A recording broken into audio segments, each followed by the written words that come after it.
মুহাম্মদ সাল্লাল্লাহু আলাইহি সাল্লাম জুল মায়াজ নামক এলাকায় যায় লোকদেরকে বলল, ইয়া আইয়ুহান নাস, হে লোক সকল, কুলু, তোমরা যদি বলো লা ইলাহা ইল্লাল্লাহ, তোমরা যদি লা ইলাহা ইল্লাল্লাহ এই স্লোগান বলো, তোমরা যদি এই কথাকে মেনে নাও, তাহলে শুনে রাখো তুফলিহু, তোমরা অবশ্যই অবশ্যই তোমরা সফলকাম। মুহাম্মদ আরবি সাল্লাল্লাহু আলাইহি সাল্লাম মানুষদেরকে এমনি দাওয়াত দেন, আর আবু লাহাব ইটের খোয়া নিয়ে আবু লাহাব মুহাম্মদ আরবি সাল্লাল্লাহু আলাইহি সাল্লামের দিকে নিক্ষেপ করতে থাকে। এক পর্যায়ে মুহাম্মদের শরীর থেকে রক্ত ঝরতে ঝরতে জুতা মোবারক পর্যন্ত পৌঁছে গেল। শুধু এতটুকুই করে আবু লাহাব ক্ষান্ত হয় না। আলহামদুলিল্লাহিল্লাযী জাআলাশ শামসা ওয়াল কমারা বিহুসবান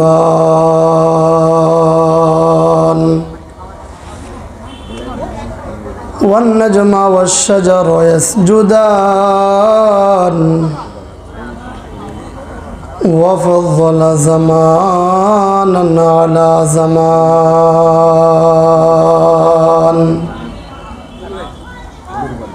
كما فضل مكانا على مكان وإنسانا على إنسان ونشهد أن لا إله إلا الله وحده لا شريك له ولا ضد له ولا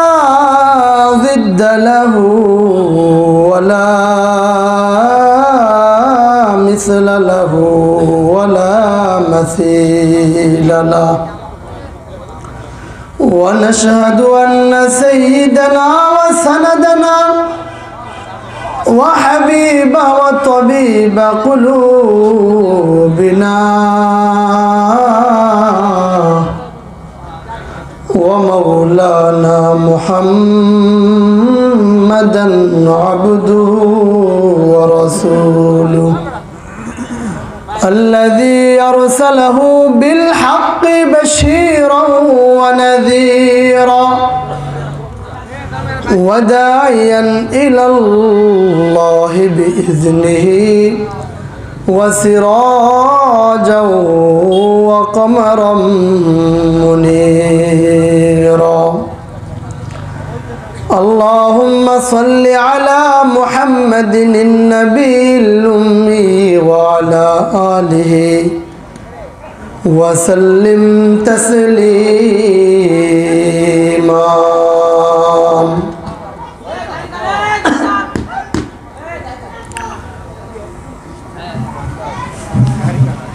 أما بعد فأعوذ بالله من الشيطان الرجيم بسم الله الرحمن الرحيم تبت يدا أبي لهب وتب ما أغنى عنه ماله وما كسب سيصلى نارا ذات لهب وامرأته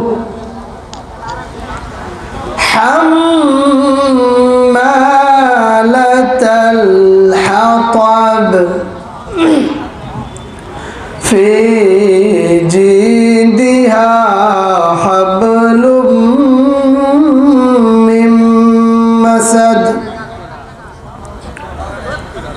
وقال صاحب القرآن يا أيها الناس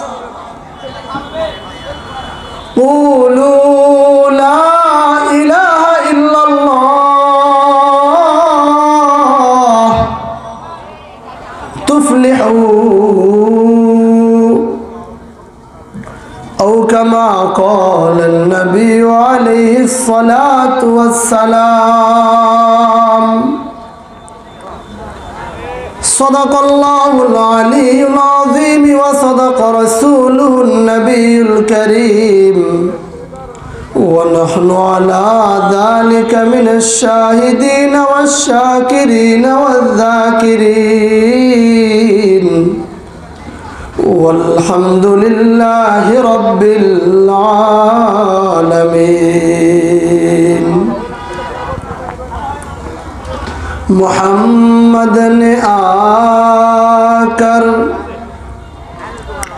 कुफर को मिटाया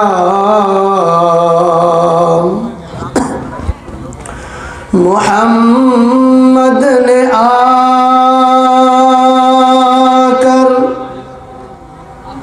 कुफर को मिटाया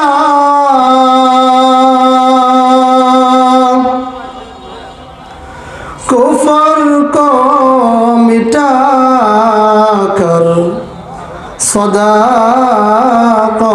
बताया रुखसार से बुर्का का जरा पर्दा उठा दो रुखसार से बुर्का का जरा पर्दा उठा दो लिल्लाह मुझे हुस्न खुदा दाद दिखा दो लिल्लाह मुझे हुस्न खुदा दाद दिखा दो बेइश्क नबी जिसने दिया दर्स बुखारी बेइश्क नबी जिसने दिया दर्स बुखारी आता है बुखार उसको बुखारी नहीं आती आता है बुखारी बुखारी नहीं आती अरे आकिल्ला होगा फिल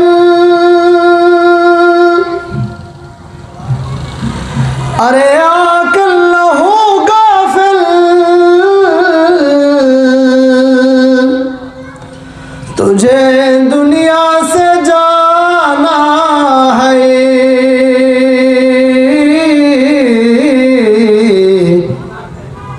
तुझे एक दिन अपनी रब को दिखाना है बलगल उला बिकमालिही कशफत दुजा बिजमालिही हसनत जमीउ खिसालिही सल्लु अलैहि वालिही जिंदगी में बंदगी तू करना है जिंदगी में बंदगी तू करना है जिंदगी में बंदगी शर्मिंदा है जिंदगी बे बंदगी शर्मिंदा है दुनिया में हो दुनिया का तौलोबगार न हो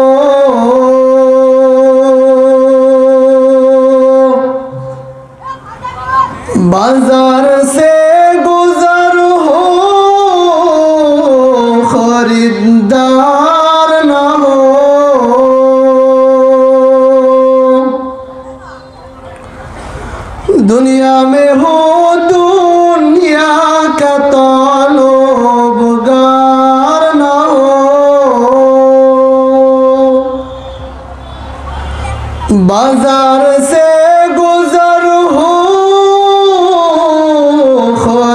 दिलदार न हो।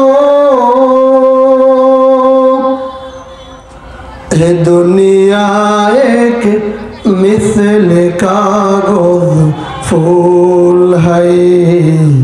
ये दुनिया एक मिसल कागज फूल है। जिंदगी में बंदगी तो करना है।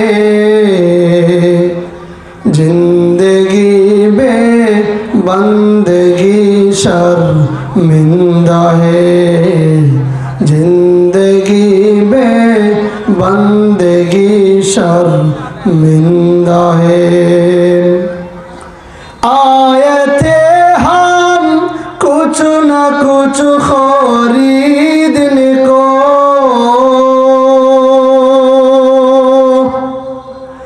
जैसे हो रोशन मेरे कल्बो रहो।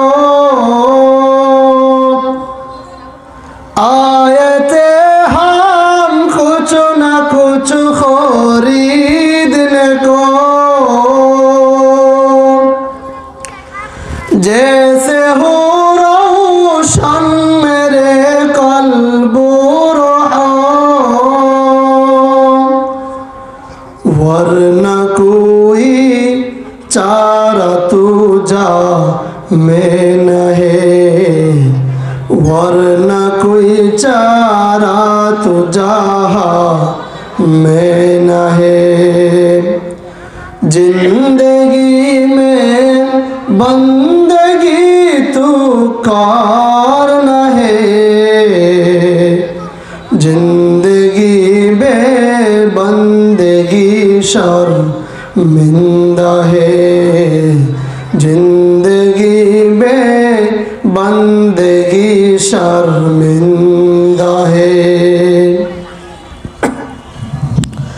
समस्त प्रशंसा সেই মহান রব্বুল আলামিনের দরবারে, যে মহান রব্বুল আলামিন দয়া করে মায়া করে অগণিত বান্দার মধ্য থেকে যাচাই আর বাছাই করে দুনিয়াবি জান্নাতি মজলিসে আসার আর বসার তৌফিক দান করলেন।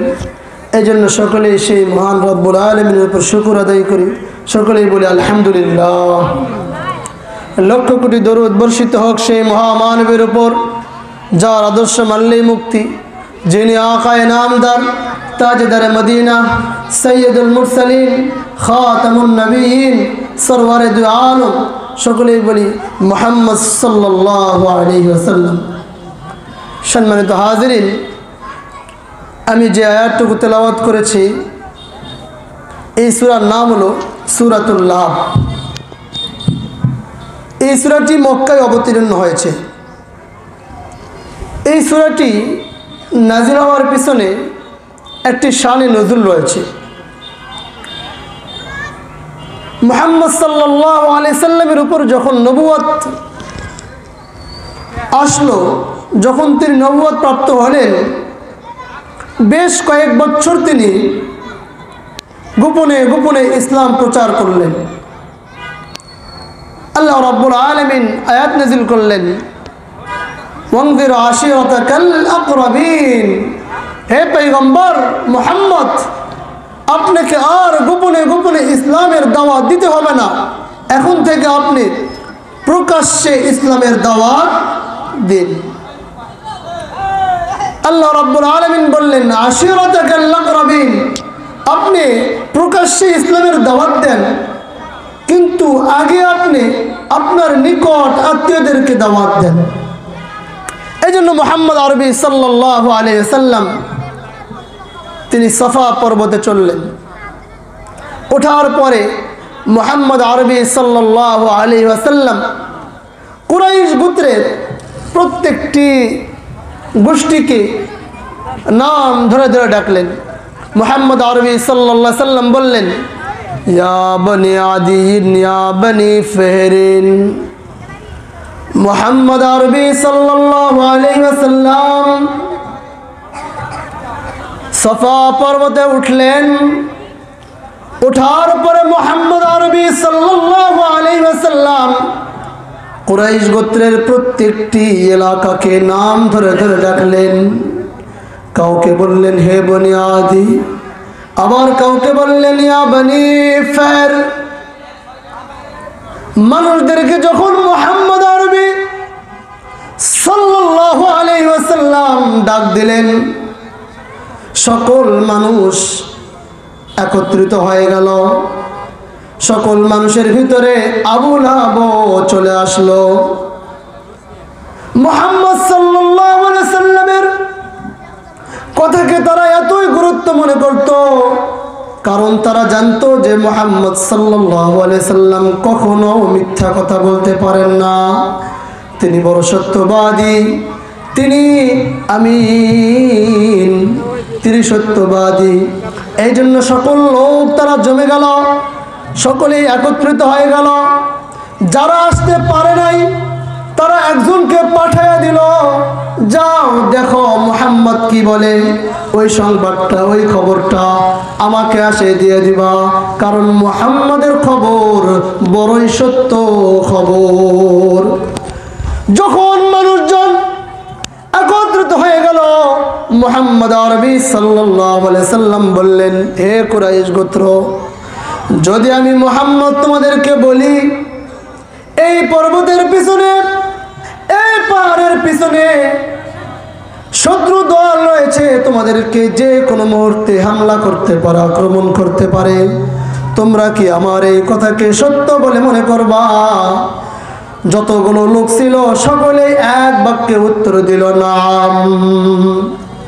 তারা সকলে মিলে উত্তর দিল, হে মুহাম্মদ, আপনি যদি এই সংবাদ আমাদেরকে দেন, আমরা অবশ্যই অবশ্যই আপনার কথাকে সত্য বলে মনে করব। একই বর্ণনা অন্য হাদিসের মধ্যে আসছে, মুহাম্মদ আরবি সাল্লাল্লাহু আলাইহি সাল্লাম বলেন, হে কুরাইশ গোত্র, আমি যদি বলি রাতে অথবা সকালে তোমাদেরকে শত্রু দল আক্রমণ করবে, তোমরা কি আমার কথাকে সত্য বলে মনে করবা? সবাই এক বাক্যে উত্তর দিল নাম, অবশ্যই অবশ্যই আমরা আপনাকে সত্যবাদী বলে মনে করব। যেই মাত্র এই কথা বলছে, মুহাম্মদ আরবি সাল্লাল্লাহু আলাইহি সাল্লাম বললেন, এ কুরাইশ গোত্র, তাহলে শুনে রাখো, তাহলে খুব ভালো করে মনোযোগ সহকারে শোনো। আমি মুহাম্মদ ঘোষণা করলাম, তোমরা ওই দেবদেবীর পূজা ছেড়ে দাও, তোমরা ওই দেবতার ইবাদত ছেড়ে দিয়ে তোমরা এক আল্লাহর ইবাদত করো। মুহাম্মদ আরবি সাল্লাল্লাহু আলাইহি সাল্লাম যখন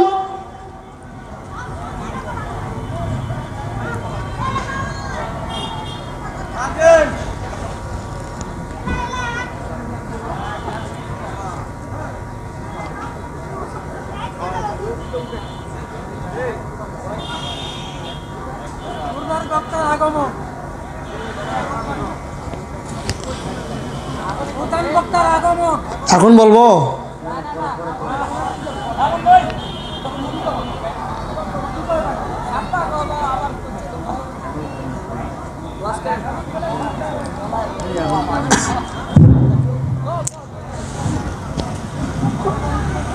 মুহাম্মদ আরবি সাল্লাল্লাহু আলাইহি ওয়াসাল্লাম যখন তাদের এই উত্তর পেলেন, তিনি বললেন, তোমরা এক আল্লাহর ইবাদত করো, দেব দেবীর পূজা ইবাদত ছেড়ে দাও। এই কথা বলার মাত্র আবু লাহাব সঙ্গে সঙ্গে একটা কবিতা বলে ফেললো। আবু লাহাব বলে ফেললো, তাব্বাল্লাকা সাইরুল ইয়াউম আলিহাযা জামাতানা। হে মুহাম্মদ, তুমি কি আমাদেরকে এই কথা বলার জন্য একত্রিত করেছ? তাহলে শুনে রাখো, তাব্বাল্লাকা সাইরুল ইয়াউম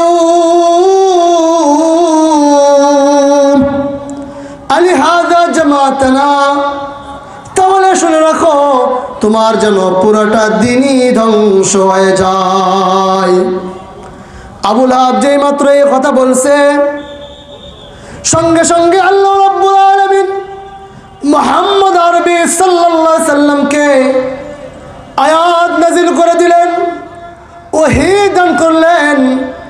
আল্লাহ রাব্বুল আলামিন বললেন, পয়গম্বর নেন, আপনি উত্তর দিয়ে দেন। আল্লাহ রাব্বুল আলামিন শিখিয়ে দিলেন, তাব্বাত ইয়াদা আবি লাহাবি ওয়া তাব। আল্লাহ রাব্বুল আলামিন বলে দিলেন, মুহাম্মদ আরবি সাল্লাল্লাহু আলাইহি সাল্লাম যখন এই কথা বলছেন, তাব্বাত ইয়াদা আবি লাহাবি ওয়া তাব, আবু লাহাবের উভয় হাত ধ্বংস হয়ে যাক, এই কথা বলার মাত্র আবু লাহাব ক্ষিপ্ত হয়ে গেল।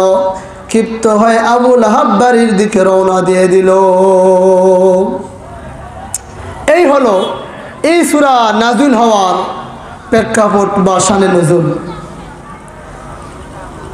এখন আসেন, তাব্বাত ইয়াদা আবি লাহাব। তাব্বাত ইয়াদা আবি লাহাব, তাব্বাত মানে হলো খাসিরাত, হালাকাত, ধ্বংস হওয়া। যেমন আল্লাহ রাব্বুল আলামিন অন্য আয়াতের মধ্যে বলেন, ওয়ামা কাইদু ফিরাউনা ইল্লা ফি তাবাব।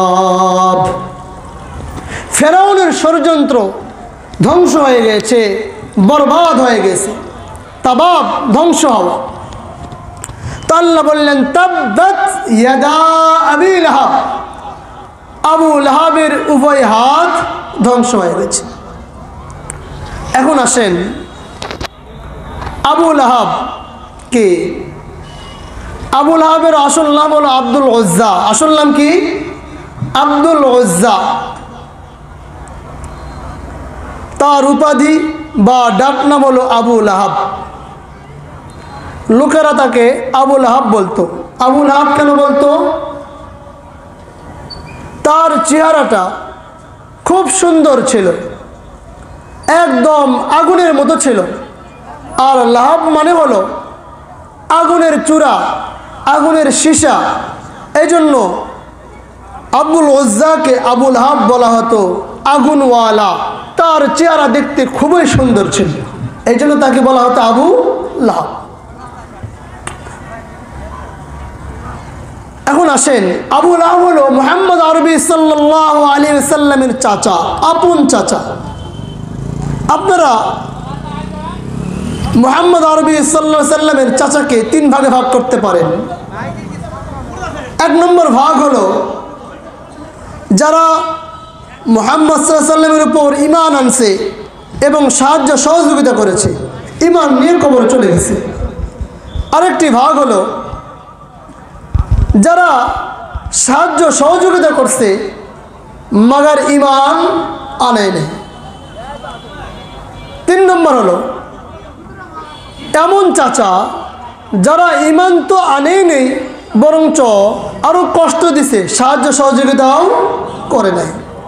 ঈমান আনছে, সাহায্য সহযোগিতা করছে, যেমন ইবনে আব্বাস রাদিয়াল্লাহু আনহু সাহায্য করেছে, সহযোগিতা করছে, মাগার ঈমান আনে নেই, যেমন আবু তালেব। আবার ঈমানও আনে নাই, সাহায্য সহযোগিতাই করে নাই, সেটা হলো আবু লাহাব। তাহলে আমরা মুহাম্মদ আরবি সাল্লাল্লাহু আলাইহি সাল্লামের চাচাকে তিন ভাগে ভাগ করলাম। তৃতীয় নম্বর হলো আবু লাহাব, যে ঈমানও আনেনি এবং মুহাম্মদ সাল্লাল্লাহু আলাইহি সাল্লামকে সাহায্য সহযোগিতাও করে নাই। এখন আসেন, তাহলে আমরা জানতে পারলাম আবু লাহাবের আসল নাম কি? আব্দুল উজ্জা। আব্দুল উজ্জা তথা আবু লাহাব তার নবুয়ত, মুহাম্মদ সাল্লাল্লাহু আলাইহি সাল্লাম নবুয়ত পাওয়ার আগের কিছু অবস্থা, মুহাম্মদ সাল্লাল্লাহু আলাইহি সাল্লাম নবুয়ত পাওয়ার পরে কিছু অবস্থা। আবু লাহাবের সাথে মুহাম্মদ আরবি সাল্লাল্লাহু আলাইহি ওয়াসাল্লামের সম্পর্ক খুবই মধুর ছিল, খুবই ঘনিষ্ঠ ছিল, খুবই ভালো ছিল। এক নম্বর অবস্থা, মুহাম্মদ আরবি সাল্লাল্লাহু আলাইহি ওয়াসাল্লাম যখন জন্মগ্রহণ করলেন, মুহাম্মদ আরবি সাল্লাল্লাহু আলাইহি সাল্লাম যখন পৃথিবীর জমিনে আবির্ভাব ঘটলো, তিনি যখন জন্মগ্রহণ করলেন, আবু লাহাবের দাসী আবু লাহাবকে খবর দিল, ও আমার মালিক, ও আমার মুনিব, আপনি কি জানেন আপনার মৃত ভাই আব্দুল্লাহর একটা সন্তান হয়েছে, পুত্র সন্তান, তার নাম হলো মুহাম্মদ সাল্লাল্লাহু আলাইহি ওয়াসাল্লাম। দাসী যখন এই খবর আবু লাহাবকে দিছে, মুহাম্মদের জন্মের খবর যখন দাসী আবু লাহাবকে দিল, আবু লাহাব এতই খুশি হলো, এমন খুশি হয়েছে, আবু লাহাব দাসীকে সঙ্গে সঙ্গে আজাদ করে দিয়েছে। আরো ভালো সম্পর্ক কি, আবু লাহাব গ্রামের মধ্যে, এলাকার মধ্যে, শহরের মধ্যে যখন ঘুরতো ফিরতো, আবু লাহাব বলতো, এ লোকেরা, তোমরা কি জানো আমি আবু লাহাবকে? আমি আবু লাহাব কার চাচা তোমরা কি জানো? আমি আবু লাহাব মুহাম্মদ সাল্লাল্লাহু আলাইহি সাল্লামের চাচা। মুহাম্মদ সাল্লাল্লাহু আলাইহি সাল্লামকে নিয়ে আবু লাহাব বড়ই ফখর করত, গর্ব করত, কারণ মুহাম্মদ ওই সময় বড়ই সত্যবাদী, ওই সময় বড়ই বিশ্বস্তবান ছিল মুহাম্মদ আরবি সাল্লাল্লাহু আলাইহি সাল্লাম। মুহাম্মদ সাল্লাল্লাহু আলাইহি সাল্লামের সাথে আবু লাহাবের এতই ভালো সম্পর্ক ছিল, আবু লাহাবের দুই ছেলের সঙ্গে মুহাম্মদ আরবি সাল্লাল্লাহু আলাইহি সাল্লাম দুই কন্যাকে বিবাহ দিয়েছিলেন। দুই কন্যাকে বিবাহ দিলেন আবু লাহাবের ছেলের সঙ্গে। কিন্তু যখনই মুহাম্মদ সাল্লাল্লাহু আলাইহি সাল্লাম বললেন, হে লোকেরা, তোমরা দেবতার পূজা ছেড়ে দিয়ে, তোমরা মূর্তি পূজা ছেড়ে দিয়ে, মূর্তির ইবাদত ছেড়ে দিয়ে তোমরা এক আল্লাহর ইবাদত করো, তোমরা এক আল্লাহকে বিশ্বাস করো, তোমরা বাকি যা কিছু আছে সব কিছু ছেড়ে দিয়ে আল্লাহর কাছে শিরিক না করে তোমরা আল্লাহকে প্রভু হিসাবে মানো, তোমরা এক আল্লাহর ইবাদত করো। যখন এই স্লোগান মুহাম্মদ আরবি সাল্লাল্লাহু আলাইহি সাল্লাম দিলেন, আবু লাহাব মুহাম্মদের চরম শত্রু হয়ে গেল, মুহাম্মদ সাল্লাল্লাহু আলাইহি সাল্লামের বড়ই দুশমন হয়ে গেল। এমন দুশমন হয়ে গেল, আবু লাহাব বাড়িতে রওনা দিল। আবু লাহাব বাড়িতে রওনা দিয়ে দুই ছেলেকে বাধ্য করলো যেন মুহাম্মদের দুই কন্যাকে ওই দুই ছেলে তালাক দিয়ে দেয়। নাউযুবিল্লাহ। এই দুই মেয়েকে আবু লাহাবের সন্তান উতবা আর উতাইবা, এই দুইজন তারা তালাক দিয়ে দিল। মুহাম্মদ আরবি সাল্লাল্লাহু আলাইহি সাল্লাম এমনিতেই অভাবী পরিবার, আবার দুই কন্যা তালাক প্রাপ্তা, তিনি খুব হতাশা মনোভব করলেন। এবং শুধু এতটুকুই করছে এমন নয়,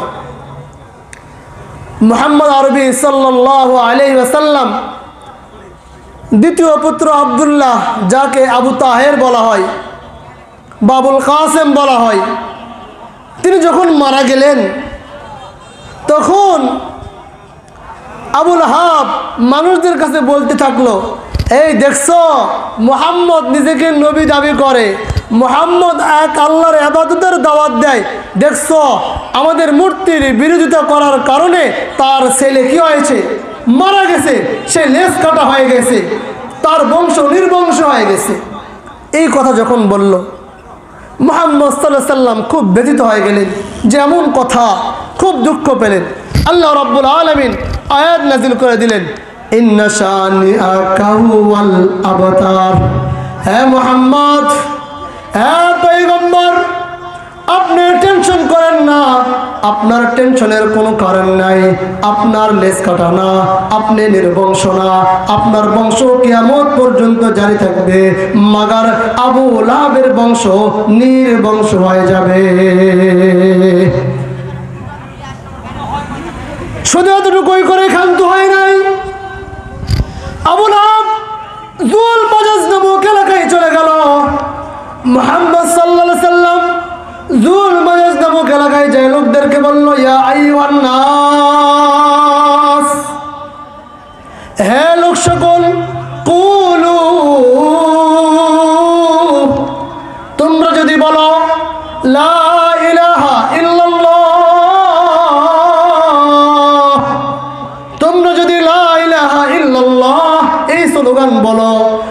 যদি এই কথাকে মেনে নাও তাহলে শুনে রাখো তুফলিহু, তোমরা অবশ্যই তোমরা সফলকাম। মুহাম্মদ আরবি সাল্লাল্লাহু আলাইহি সাল্লাম মানুষদেরকে এমনি দাওয়াত দেন, আর আবু লাহাব ইটের খোয়া নিয়ে আবু লাহাব মুহাম্মদ আরবি সাল্লাল্লাহু আলাইহি সাল্লামের দিকে নিক্ষেপ করতে থাকে। এক পর্যায়ে মুহাম্মাদের শরীর থেকে রক্ত ঝরতে জুতা মোবারক পর্যন্ত পৌঁছে গেল। শুধু এতটুকুই করে আবু লাহাব ক্ষান্ত হয় নাই। হজের মৌসুমে যখন মুহাম্মদ আরবি সাল্লাল্লাহু আলাইহি সাল্লাম হাজীদেরকে বললেন, ও হাজী ভাই, তোমরা এক আল্লাহর ইবাদত করো। আল্লাহ রাব্বুল আলামিনের দাওয়াত দিলেন, ইসলামের দাওয়াত দিলেন, ঈমানের দাওয়াত দিলেন। আবু লাহাব বলতে থাকলো, এই হাজীগণ, তোমরা এই লোকটাকে চিনো নাকি? এই লোকটার কথা শুনিও না, এই লোকটা পাগল, এই লোকটা লেজ কাটা, এই লোকটার মাথা নষ্ট হয়ে গেছে। নাউযুবিল্লাহ। এমনি কষ্ট দিচ্ছেন আবু লাহাব। আল্লাহ রাব্বুল আলামিন পরে আয়াতের মধ্যে বলে দিচ্ছেন, মা আগনা আনহু মালুহু ওয়া মা কাসাব। পয়গম্বর আপনাকে বড়ই কষ্ট দিয়েছে, আবু লাহাব আপনাকে বড়ই কষ্ট দিয়েছে। ওই সময় ছেলে সন্তান থাকাকে লোকজন বড়ই গর্ব মনে করত।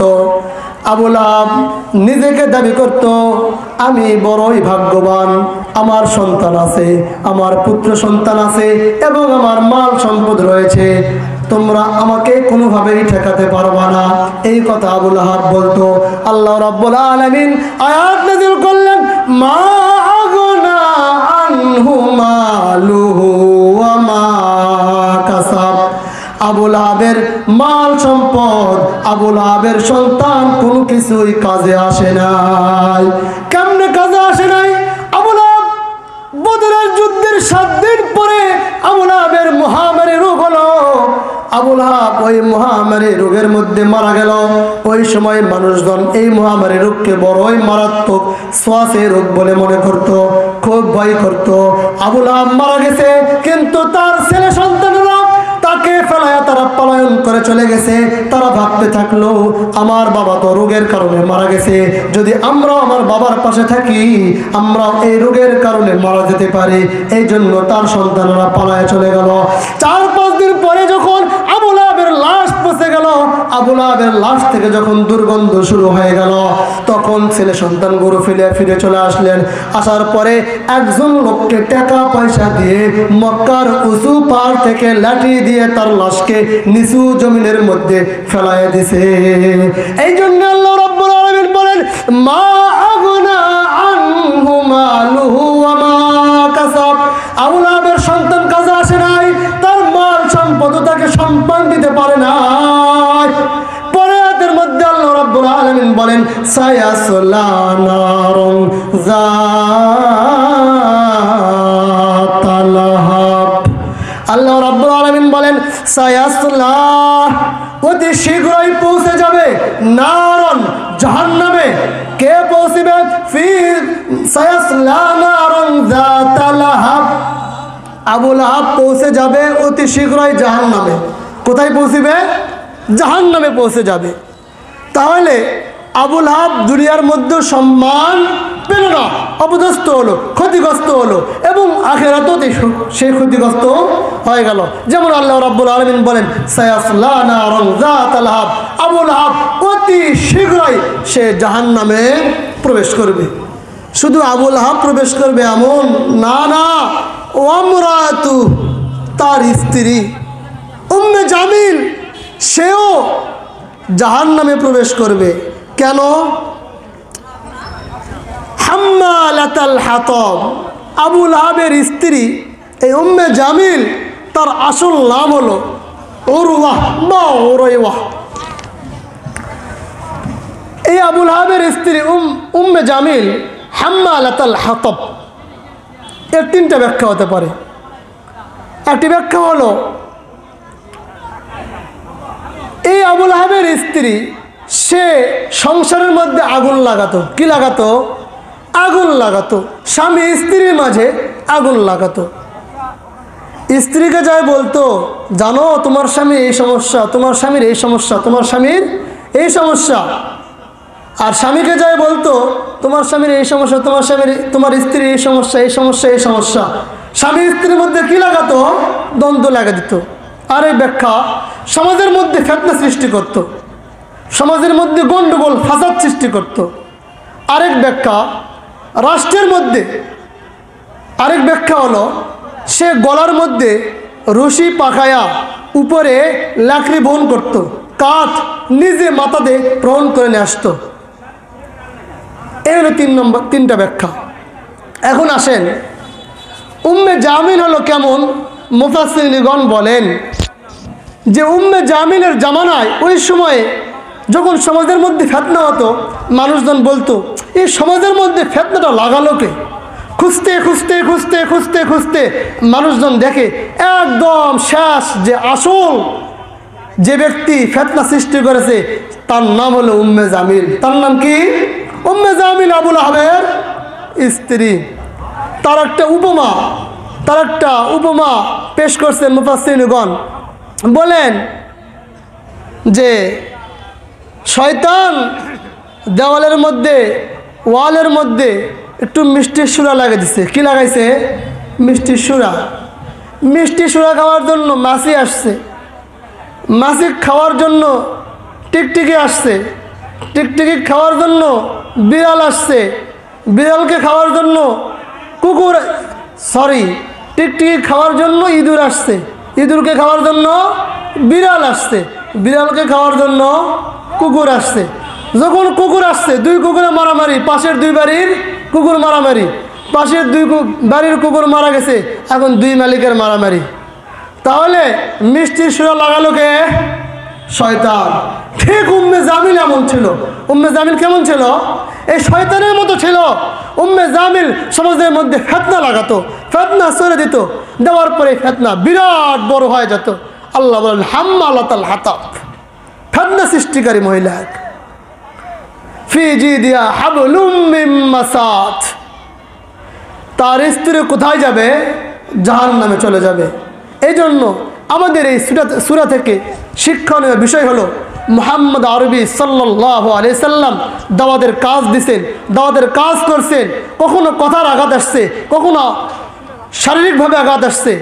আমাদের উচিত হবে আমরা ইসলামের দাওয়াত দিব, ইসলামের পথে আহ্বান করব, মানুষদেরকে দিনের পথে দাওয়াত দিব। কখনো কেউ মুখের দ্বারা আঘাত করবে, কখনো কেউ হাতের দ্বারা আঘাত করবে, কিন্তু এই আঘাত পায়ে চুপ থাকা যাবে না। কারণ মুহাম্মদ আরবি সাল্লাল্লাহু আলাইহি সাল্লাম যত আঘাত পেয়েছেন আরও সামনে এগিয়ে গেছেন।